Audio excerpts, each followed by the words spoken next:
सलाम जय ख्रिस्त प्रियजनांनो, हा समय परमेश्वराने मला तुम्हाला दिलेला आहे. त्याची स्तुती त्याची आराधना करण्यासाठी आपण धन्यवाद करूया.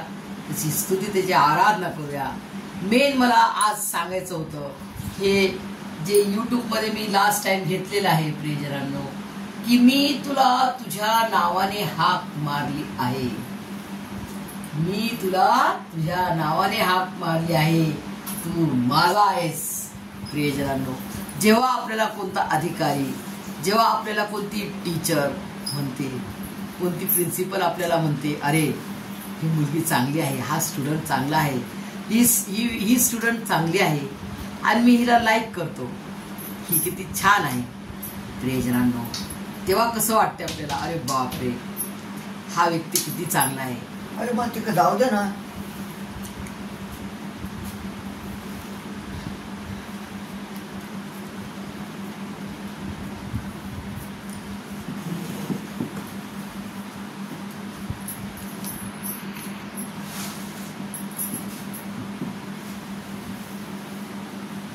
सलाम जय ख्रिस्त सर्व माझ्या प्रियजनांना, सर्व ख्रिस्ती प्रियजनांना, प्लस माझे व्ह्यूअर्स जितके आहेत सर्वांना परमेश्वर आपला पवित्र पवित्र त्रेक एक परमेश्वर तुम्हाला मला त्याच्या स्वर्गीय आशीर्वादाने भरून काढू. प्रियजनांनो, तुम्ही सर्व बरे आहात हा माझा विश्वास आहे. कारण की जो एकमात्र, जो फक्त एकमात्र, जो खरा जिवंत परमेश्वर आहे, जो एकमात्र फक्त एकमात्र खरा जिवंत देव आहे, तो मला सांभाळतो, तोच तुम्हा आपणा सर्वांना सांभाळतो आणि त्याला आपण सलामी देऊया, सॅल्यूट करूया. तो आपल्यावर अतोनात प्रीती करतो आणि त्याचे वचन, त्याच्या वचनामध्ये दडलेली जी प्रीती आहे, ती प्रीती आपल्याला अशी धरून ठेवते प्रियजनांनो. आणि आपण आनंदाने, आपला जीव आत्मा आनंदित होतो की बापरे, मला आज कोणीतरी या जगामध्ये खरं प्रेमने खरी प्रीती करणारा माझा परमेश्वर आहे. आज तुम्हाला मला आपले नातेवाईक म्हणतील, आम्ही आमच्याशी संबंध ठेवू नका, आम्हाला नाही खर्च करतायत, आम्हाला आता खूप महागाई झालेली आहे, आम्ही तुमच्याशी संबंध नाही ठेवू शकत, तुम्हाला खूप काय काय पाहिजे, तुम्ही खूप काय काय आम्हाला मागता. अशा रीतीनं संबंध तुटतात आणि मग अबोला होऊन जातो. मग नातेवाईकांशी नातं ठेवत नाही प्रियजनांनो. आणि अशा परिस्थितीमध्ये आपण विचार करतो, अरे कोण नाही नातेवाईक, आपल्याला कोणी नातेवाईक नाहीये, आपलं मन दुखी होऊन जाते. आणि तेव्हा परमेश्वराची वाणी येते, परमेश्वराचं लिखित जिवंत खरं वचन, मी तुला तुझ्या नावाने हाक मारली आहे, तू माझा आहेस, तू माझा आहेस. प्रियजनांनो, असं जर तुम्हाला कोणी म्हटलं कसं वाटेल? तुझ्या नावाने, माझ्या नावाने मला तिने हाक मारली. बापरे, प्रिन्सिपलने मला गुड म्हटलं, त्या टीचरने, त्या अधिकाऱ्याने, त्या प्राईम मिनिस्टरने माझं नाव घेतलं, माझं नाव रोजमेरी. किती आनंद वाटतो ना. हा जगिक आनंद झाला, तात्पुरता, क्षणिक फॉर द टाइम बिंग म्हणतो ना आपण, तात्पुरतं, टेम्पररी. परंतु जो परमनंट रीतीनं आपल्याला हाक मारते, परमनंट, माझ्या शब्दाकडे ध्यान द्या प्रियजनांनो, परमनंट, सदासाठी, सर्व काळासाठी तो तुम्हाला हाक मारतो की तू माझा आहेस, तू माझं लेकरू आहे, तू माझा आहेस, तुझ्या नावाने मी तुला हाक मारली आहे, तू माझा आहेस. प्रियजनांनो, तो परात्पर परमेश्वर, जो महान सर्व शक्तिमान, जो आकाश पृथ्वी, स्वर्गाचा, आकाशाचा, पृथ्वीचा, संपूर्ण युनिवर्सचा निर्माण करता, तो परात्पर परमेश्वर, तो देवादिदेव, खुदावन खुदा, राजांचा राजा, प्रभूंचा प्रभू तुम्हाला मला आज हाक मारत आहे की तू माझा आहेस, तू माझे आहेस, तुझ्या नावाने मी तुला हाक मारत आहे. प्रियजनांनो, कसं परमेश्वराची या वचनामध्ये किती प्रीती दडलेली आहे प्रियजनांनो. ज्याप्रमाणे सुंदरसं गीत म्हटलेलं आहे एका सेवकाने, आणि मी यावेळेस म्हणू इच्छिते, स्वर्गीय पिता मला तुझे वेड लागले, स्वर्गीय पिता मला तुझे वेड लागले येशू तुझ्या नावाला धन्यवाद येशू तुझ्या नावाला धन्यवाद येशू तुझ्या नावाला धन्यवाद येशू तुझ्या नावाला धन्यवाद स्वर्गीय पिता तुझ्या प्रेमासारखे प्रेम नाही या जगात केलीस आम्हा तुझी लेकरे देऊनी स्वपुत्रास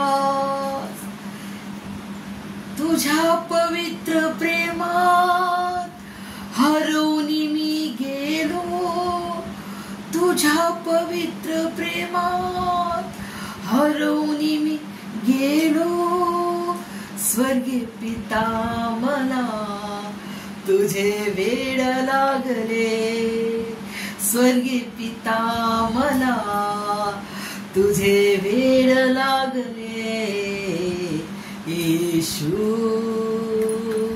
तुझ्या नावाला धन्यवाद येशू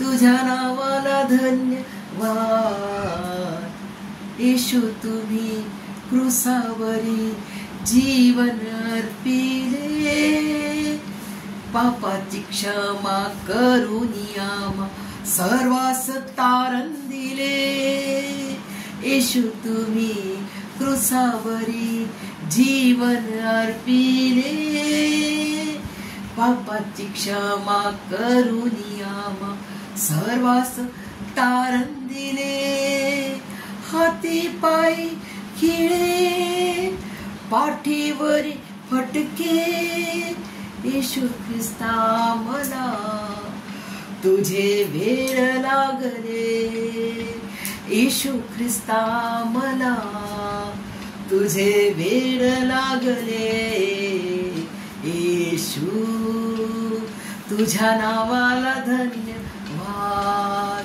येशू तुझ्या नावाला धन्यवाद पवित्र आत्मा आहेस तू माझ्या संगतीनं राही तू माझ्या मध्ये मी तुझे मंदिर या मंदिरास तू तुझ्या फळाने भर पवित्र आत्मा मला तुझे वेड लागले पवित्र आत्मा मला तुझे वेड लागले येशू तुझ्या नावाला धन्यवाद येशू तुझ्या नावाला धन्यवाद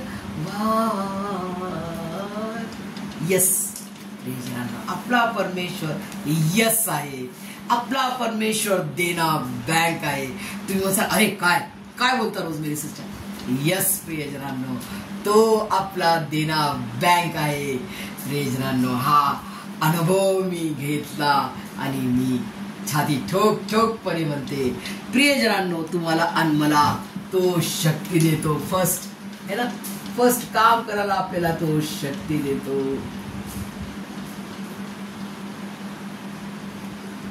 शक्ती देतो फर्स्ट मग आपण काय करतो रोजगार आपण काम करतो बरोबर मग येतात पैसे है ना पैसे येतात मग आपण धन्यवाद थँक्स गिविंग है ना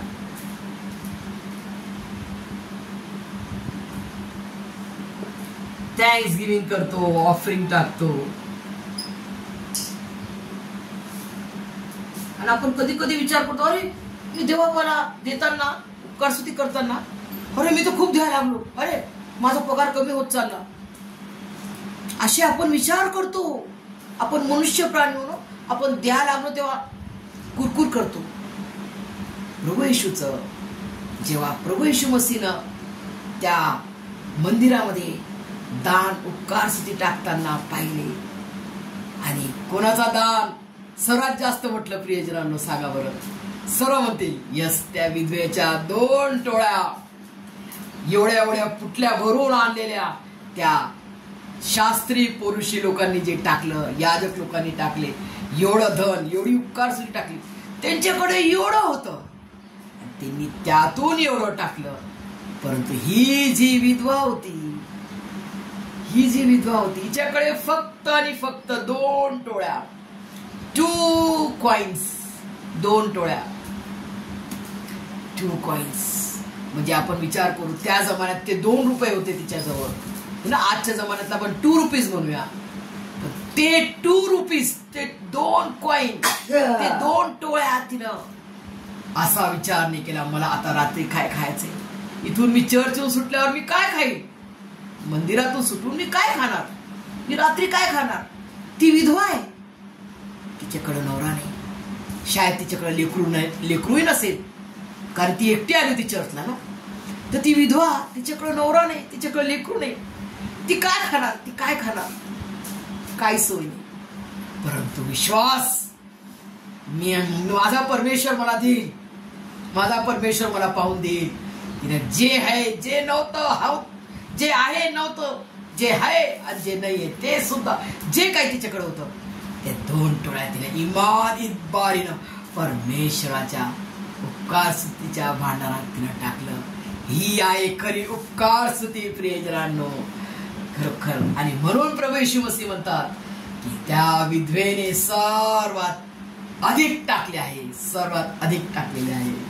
तिच्या विश्वासाच्या वजनाने, ते 2 टोळ्या विश्वासाच्या वजनाने उंच केले परमेश्वराने. प्रियजनांनो, आज तुम्हाला मला हाच विश्वास धरायचा आहे. जरी माझ्याकडे पगार एवढा आहे, 10,000 पगार आहे फॉर एक्झाम्पल, परमेश्वर आपल्याला शक्ती देतो, रोजगार देतो तो करायला, मग आपल्याला पैसे मिळतात, मग आपण धन्यवाद देतो, उपकार स्तुती करतो. प्रियजनांनो, हे सर्व कोण करतो? हा करतो, तो सर्व काही करतो प्रियजनांनो. आणि त्यांनी दिलेलं एवढं आहे आपल्याला, त्यातून तो काय मागतो? 10%. 10% म्हणजे काय? 10%, ओनली 10%. 10% म्हणजे काय? तुम्हाला आपल्याला एवढं त्यांनी दिलेलं आहे, तर फक्त तो राईच्या दाणे एवढा, राईचा दाना एवढा विश्वास आणि राईच्या दाणे एवढे उपकार स्तुती तो मागत आहे प्रियजनांनो. आणि देना बँक जे होतं, तुम्हाला मी म्हटलं परमेश्वर आपला देना बँक आहे, लेना बँक नाहीये. तर ह्याचं जे क्लॅसिफिकेशन मी तुम्हाला करते, क्लिअरिटी उघडकीस आणते, ते कसं आहे, तो कसा देना बँक आहे, हे सर्व काही तो देतो ना. हा देतो, हा जो परमेश्वर आहे आपला निर्माण करता, आपला उद्धार करता, आपला तारणारा खरा जिवंत परमेश्वर, तो आपल्याला शक्ती देतो, काम देतो, पैसे देतो. आणि तेव्हा आपण देवापाची उपकार स्तुती करतो. आणि उपकार स्तुती करताना आपलं हृदयांतकरण कसं केलं पाहिजे, आपण कशी उपकार स्तुती टाकली पाहिजे प्रियजनांनो, हे तुम्हाला मला आज सांगायला हा समय दिला परमेश्वराने, त्याचा मी धन्यवाद करते. प्रियजनांनो, एवढंच मागितलंय परमेश्वराने, 10% म्हणजे राईचा दाना एवढा आपल्याला तो मागत आहे. त्यांनी दिलं एवढं आणि तो मागत आहे 10%. 10% तुम्ही आणि मी देऊ शकत नाही प्रियजनांनो. जर तुमचा माझा रोजगार आज 10,000 आहे, फॉर एक्झाम्पल 10,000 आहे, तर तुम्ही 1,000 रुपये परमेश्वराला नाही देऊ शकत का? हा 10% झाला. हे 10% तुम्ही देऊ राहिले हे ना. तर तुम्ही आणि मी आज ते 10% मध्येच आहोत का? हा बस देवाला दशमांश दिला ना, बस आम्ही दशमांश देतो, बापरे आम्ही किती मोठं करतो, असं नका म्हणू प्रियजनांनो. दशमांश देऊन नाही होत. आज तुम्हाला मला फक्त दशमांश नाही द्यायचा आहे. जे इस्रायल लोकांना जो नियम होता दशमांश द्यायचा, तो नियम आज आपल्याला नाहीये. तुमची अंतःकरणे, माझी अंतःकरणे तो पाहतो, तो पारखतो कसं आहे अंतःकरण. त्या विधवेने जे काय होतं तिच्याकडं ते देऊन टाकले. मी तुम्हाला असं नाही म्हणा तुमचा संपूर्ण पगार, तुमचा तो संपूर्ण पगार त्याचा आहे, त्याला देऊन टाका असं नाही म्हणणार. आपल्याला फॅमिली चालवायची, तर त्याला त्याची काळजी आहे प्रियजनांनो. तर तो काय मागत आहे, हे तुम्ही आणि मी त्याचा दशमांश दिला, त्याच्यामध्ये त्याची ऑफरी, हे झाला दशमांश आहे ना. हा 10% तुम्ही दिला फर्स्ट, सेकंड काय? सेकंड तुमची आणि माझी काय? ऑफरिंग. हा, ऑफरिंग.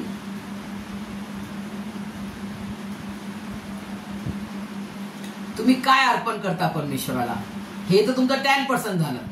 ऑफरिंग काय करता? ऑफरिंग म्हणजे देणं, चांगली उपकार स्तुती करून देणं, आणि हे आहे थँक्स गिव्हिंग.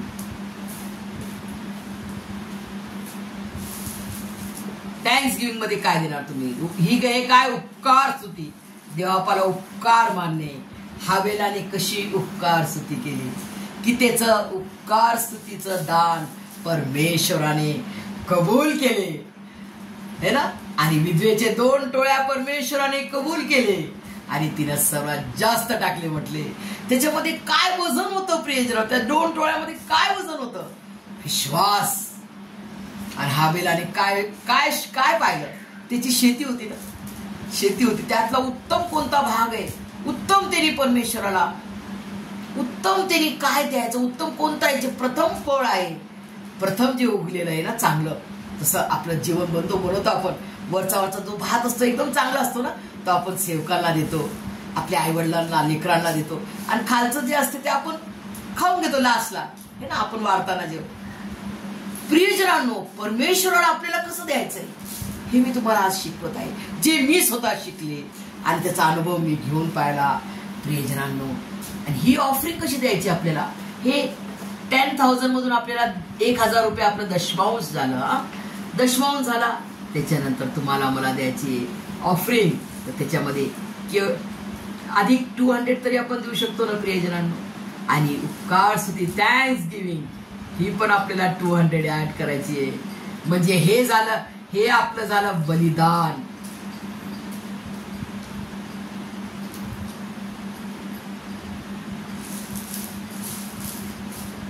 आणि नंतर मग ही जी ऑफरिंग आहे, ही जी थँक्स गिव्हिंग, उपकार स्तुती. आम्ही उपकार मानतो परमेश्वरा, तू आम्हाला एवढं दिलं. जसं आपण लेकराला एक लॉलीपॉप देतो, एक चॉकलेट देतो, एक कॅडबरी देतो, आणि त्यातून बाळा मला थोडंसं दे ना, मागतो ना आपण थोडंसं टेस्टला, आणि तो आनंदाने तो लेकरू देतो आपल्याला, आणि आपण खातो. तर आपल्याला कसं वाटते? अरे माझ्या लेकराने मला थोडंसं दिलं, चवला तरी दिलं माझ्या लेकराने. माझ्या लेकरा द्या आशीर्वाद दे म्हणतो का नाही आपण? आई लोक, आई म्हणा, वडील म्हणा, कोणी म्हणा, मामा मामी मावशी, कोणी म्हणा, त्या लेकराबद्दल आनंदित होतो. तर परमेश्वराला कसं पाहिजे?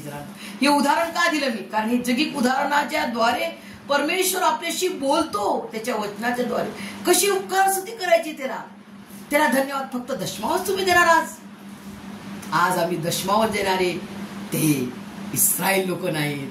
आम्ही जरी परराष्ट्रीय आहोत तरी परमेश्वराने आम्हाला त्याचं लेकरं बनवलेलं आहे प्रभू येशू ख्रिस्ताच्या द्वारे. तर तुम्ही आणि राजांच्या राजा, प्रभूंच्या प्रभूचे लेकर आहोत. तर त्याला आपल्याला कसं द्यायचंय प्रियजनांनो? त्याचा दशमांश त्याचा हक्क आहे, त्याचा तो हक्क आहे. दशमांशला विसरून जा. दशमांश द्यायचा म्हणजे ते तर कंपल्सरी देणंच आहे 100%. दशमांश काढला फर्स्ट, हा म्हणजे टोटल बघा,